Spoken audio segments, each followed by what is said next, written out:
Okay folks, so in this video we need to violently break down the top 3 biggest stocks that you need to get ready for heading into this week. And we're also going to be covering some important catalysts.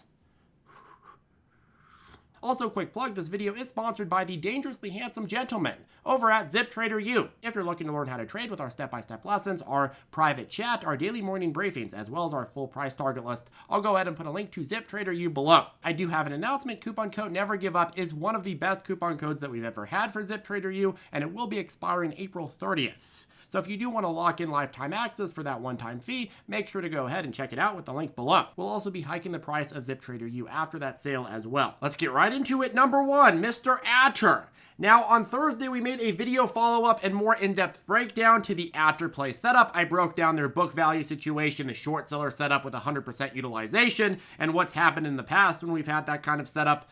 We talked about the insanely high cost to borrow fees and some technical indications I'd like to see, such as holding various support levels during cooldowns. We also discussed the need to get continuing overall momentum and ideally a breakout that allows Ater to get talked about over the weekend and get even more hype that could cause some FOMO pressure come open the following week. Now, the weekend has passed, most of it at least, and tomorrow we're going into open. And so far, the prediction has come true. On Friday, we did get what we wanted. It broke out to 507. If you look at it in the context of this past week, that's a new high.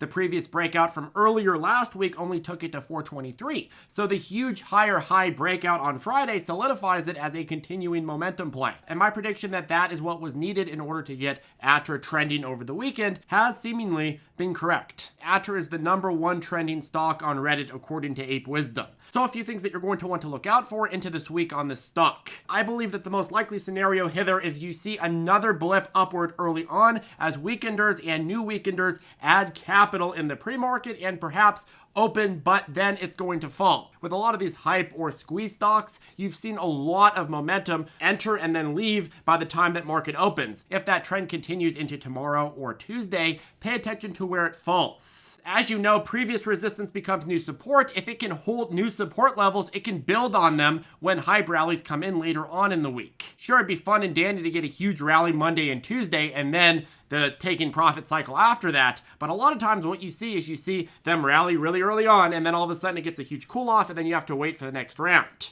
And the market's looking at it and saying, is it going to retain value? If so, boom, boom. If not, bang, bang. Bang, bang in this case means downward. If this falls to previous resistance levels at around 420-ish or 415-ish, like it did midday Friday, that's very bullish.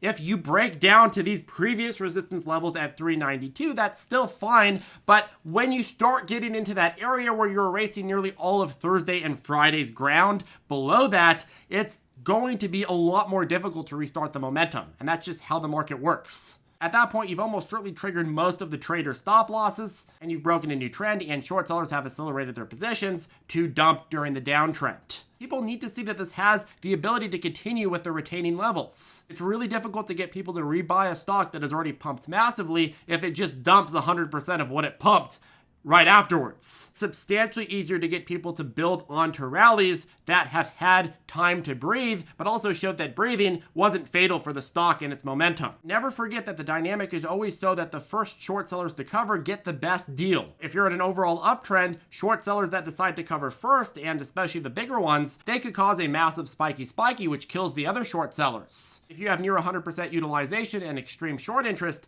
everybody knows that, hey, if a big short seller decides to cover, he's going to squeeze all of us out. Sure, there's a lot of demand for borrowing shares, and those shares might just be relent very quickly. But all you need is one area of extreme buying pressure to cause a massive rush to bid up prices. There's also this worry about incremental dilution as a result of financing agreements. Ater just addressed those concerns via Twitter. They said the common stock pre-funded warrants and warrants are already included in Aterian's fully diluted share count and do not represent any incremental dilution. So I think they answered that question pretty well. Now, in terms of the main threat to Ater's momentum, I would say the biggest threat is an overall massive market sell-off. You could have the best technical sell-off in the world, but if the market decides to vomit on any given day, well, your setup is going to have a lot of the probability stacked against it. Now, it's not all bad though, because like we saw with Ater last week, hey, we had a massive risk-off period and Ater was able to retain a lot of its original pump. That retaining of value allowed the momentum to come back and build onto it later on in the week. So when you do do get a massive sell-off, pay attention to how these stocks retain value. Expect them to go down and expect them to go down a lot,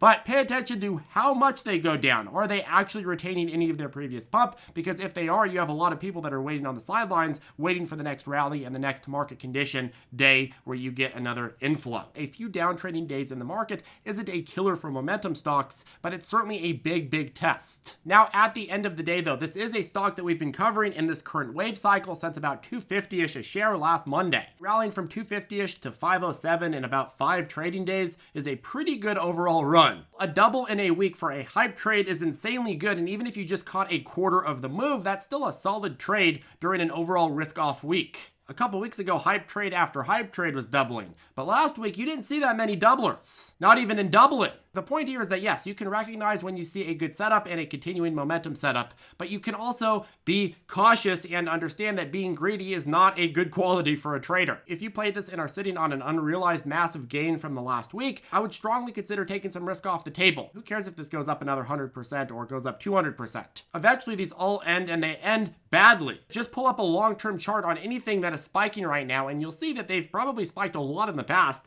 and have dumped huge afterwards. Yet a lot of people say, no, you should just hold this forever. No, you find the momentum, you play it, and you do your damn best to take profits when you have them. A lot of people trade stocks like they hate profits. They see profits and they're like, ew, that's disgusting. Why would I take those? Please, market, please take them back from me. They're gross. Please do not be disgusted by your profits. If you see profits, take some off the table. Okay, next, SST. So over the last couple of weeks, SST has gone from $14 to $22 a share, with some periods seeing it rise as high as $37, like on Tuesday last week, the day after they reported their earnings. And while it's had multiple areas of pumpy and dumpy, its overall uptrend has stayed consistent, which is one of the reasons it's worth talking about. I like to see, more than anything really, proof of concept. To me, it doesn't matter how good a setup sounds. If you're not getting momentum, you're not getting momentum. It is what it is. You need to see some proof of concept first before you start getting excited about it. This stock is also, interestingly, of a higher quality than most traditional hype stocks. This is a digital marketing and customer acquisition company that focuses on publishing, search, and acquisition. They reportedly reach up to 120 million people monthly. They won Microsoft's Advertising Supply Partner of the Year. They just completed some big acquisitions like CouponFollow, which is apparently one of the largest coupon destinations for online shoppers, and Road Warrior, which is a subscription app focused on route planning for the gig economy. You look at what they just reported in their guidance, they expect revenue of $1 billion, up another 20% year over year, and adjusted EBITDA of $174 million. And the company currently trades at a market cap of $1.9 billion, which isn't crazy given this is a profitable company and they are seeing huge revenue growth, yet not even trading at 2x sales. I understand in an inflationary environment where interest rates are going up, people are like, I don't want to pay 1/100% of sales, not to mention a multiple of sales. Oof, disgusting. I only want to pay 500 times multiples of sales when you have no inflation. Okay, then fine. But as a technical trade, I mean, there is some interesting setup here. You look at the trending stocks on Reddit in the last 24 hours, it's number 3, although unlike Aterian and Nile hither, it seems like the hype is taking a breather, if not reversing slightly. So we'll see if this manages to get a new resurgence of hype this week. But for me, this is a stock that is going to have a crucial test of relevancy this week, and if it passes, it could certainly break out into a new high. If it fails, it becomes a piece of forgotten history that nobody cares about, like a museum that got burnt down and nobody managed to rebuild it because they didn't care. The museum builders were busy eating popsicles. Here are 2 things that we need to see. Number 1, we need to see Friday sell-off reverse tomorrow or Tuesday. Tuesday is the day after Monday, by the way. Now, ideally, it holds the overall uptrend and bounces, but at minimum, it bounces from some level either tomorrow or Tuesday. If you want relevancy, you need to see that bounce early on this week, or this is going to get forgotten. And it's going to be a lot harder to get this restarted once it's forgotten. Number 2, we need to see a breakout past Friday's highs by the end of this week, which is a shortened week actually because of Good Friday. So keep that in mind. We really only have 4 days of a battlefield here. So again, I think that if you don't get some real action towards the first couple of days, it's going to be very, very difficult to get any action towards the end of the week when people are going to know that, hey, we have to hold this over a longer weekend. Statistically, I mean, after something has already run, it's very difficult for people to be more and more hyped about it weekend after weekend. The first weekend something runs, people are like, ooh, this is exciting. Everybody talks about it. And then Monday it pops and then it goes down again. But the second weekend and the third weekend and the fourth weekend, all of a sudden people are like, yeah, this is kind of old news. Where's the next momentum trade? This one's not doing enough for me. Okay, I want to switch over from these hype trades to one conviction stock. This is a stock that I have bought the dip on during this overall fear cycle. SoFi, of course, has seen a lot of downtrends as people have panic sold out of growth stocks thanks to rising inflation and interest rate hikes. You know the story, but SoFi just got hit even further as the White House extended the federal loan moratorium to the end of August. So, of course, my take originally when we presented SoFi was that you'd have this huge golden Easter egg where SoFi would have all this new revenue coming in because one of its major segments that it was known for before the pandemic, student loans, would be unfrozen. Of course, now it's been extended time and time and time again, which from a business standpoint is not the best thing to happen. And it has just caused SoFi to lower their guidance because income from that segment was factored into the original estimates, which is kind of a problem when the federal government doesn't give clear guidance in terms of what the policies are going to be and whether these companies can operate their business or if their business is going to be in moratorium. If you're planning on extending something for years, at least tell the companies that operate in that business that that's your plan. Otherwise, everybody's hurt. I mean, people who have the student loans aren't sure what their financial future is going to look like. The business isn't sure what their revenue is going to look like. And investors aren't sure what the value of the company is going to be because it's all based on whether or not Biden decides to unfreeze this moratorium. And here's what SoFi just said in response back on the 6th. They said, even with the assumption of no end to the moratorium in 2022, our new full year 2022 financial guidance represents approximately 45% year-over-year adjusted net revenue growth to $1.47 billion, a tripling of adjusted EBITDA at $100 million, and a doubling of margins. SoFi has done an outstanding job achieving record financial results, member and product growth, and consistent profitability,